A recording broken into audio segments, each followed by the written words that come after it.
Hello, xin chào các bạn đã quay trở lại với review 5 phút. Sau khi Đường Tam dùng ra tuyệt chiêu Quan Âm Hữu Lệ để đối phó với Thiên Nhật Tuyết thì thời gian cháy của nén nhang cũng hết, hắn chân chính giành được chiến thắng và có 3 ngày để chạy thoát. Đến nước này thì Thiên Nhật Tuyết rốt cuộc cũng đã đưa ra quyết định của mình, nàng bây giờ đã không cần Đường Tam thần phục mình nữa. Sau 3 ngày, cô ấy sẽ dốc hết toàn lực mà đuổi bắt Đường Tam và lấy mạng hắn. Nhìn bóng dáng nam nhân kia rời đi, Thiên Nhật Tuyết phun ra một ngụm máu tươi, nàng không khỏi cảm thán về uy lực của Quan Âm Hữu Lệ, vậy mà xuyên thủng trái tim nàng. Dù đã là thần nhưng tim vốn là nơi chí mạng, lần sau gặp lại nàng nhất định sẽ mặc vào thiên sứ thần trang và sử dụng hết sức đối phó với hắn. Đường Tam nghe nàng cảm thán thì cũng xuất hiện, mới vừa rồi hắn chỉ vừa rời đi, Hải Thần Tâm Do Kích còn ở đây, hắn sao có thể cam tâm chạy khỏi.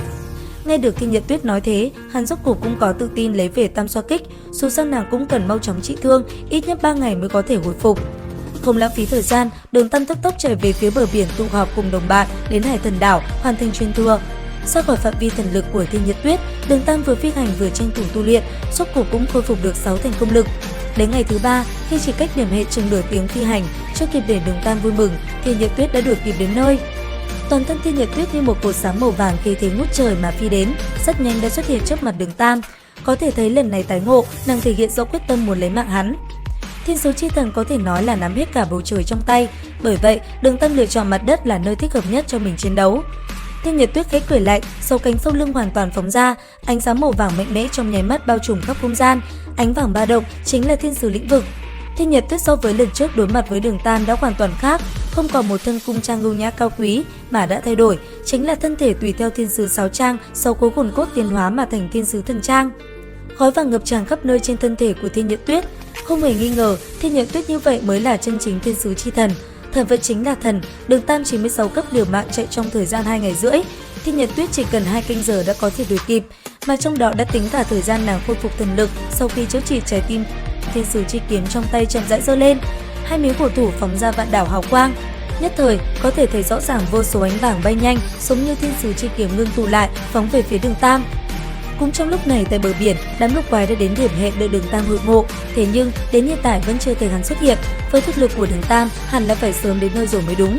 Cả đám không khỏi lo lắng cho đồng bạn của mình. Tuy vậy, ngoài chờ đợi ra, bọn họ cũng không biết phải làm thế nào. Về phía Đường Tam, đối diện với công kích mang sát ý uy áp cấp thần, Hào Thiên Truy trên tay trái ngay lập tức liền xuất ra. Dưới tình huống đệ nhất hồn hoàn hồn kỹ đồng thời phóng thích, Hào Thiên Truy lẳng lặng không một tiếng động, nhập vào trong mặt đất phát uy ra sức mạnh. Thiên sứ chi thần 6 cánh, thuộc tính của bản thân lấy thần thánh là chính, hỏa diễm là phụ. Lúc này, dưới tác dụng của thiên sứ thánh kiếm, hai đại thuộc tính thông qua thái dương thần lực đã hoàn toàn bộc phát ra. Nương theo nguồn lực không ngừng tăng lên mà mạnh mẽ chém xuống mặt đất, bao phủ trong phạm vi đường kính 500m, tất cả đều nổ tung. Thiên Nhật Tuyết nhắm hai mắt lại, Đường Tam có lẽ cũng thịt nát xương tan trong đống đất đá vụn mù kia rồi. Đối thủ cả đời của nàng rốt cuộc cũng bại dưới tay nàng. Cảm xúc của Tiểu Tuyết lúc này có chút mơ hồ, thật sự không biết nên vui hay buồn đây. Đúng lúc này, Thiên Nhật Tuyết phát hiện một nguồn năng lượng ba động sâu bên trong lòng đất, không ngừng di động về phía bờ biển. Không hiểu sao thấy Đường Tam vẫn còn sống, nàng lại cảm thấy có chút hưng phấn. Trải qua một lần sinh tử bồi hồi, từ hồi địa vị của Đường Tam trong lòng mình lại càng gần gũi hơn một bậc. Thiên Nhật Tuyết trong mày, nàng biết rằng nếu còn tiếp tục như vậy nữa, sợ rằng chưa lấy mạng được Đường Tam thì trái tim của mình đã bị thương tổn trước.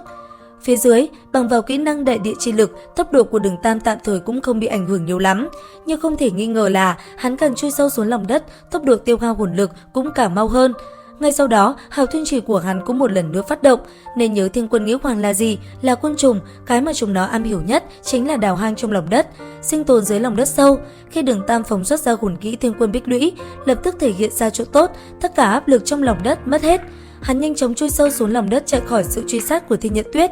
Chỉ cần cố gắng thêm chút nữa, một khi tới bờ biển cũng chẳng khác gì ngôi nhà thứ hai của hắn. Đến lúc đó, nếu còn không chạy thoát được, hắn cũng không xứng trở thành người truyền thừa mà Hải Thần đã lựa chọn. Đến đây thì cũng hết tập 253 Đấu La Đại Lục.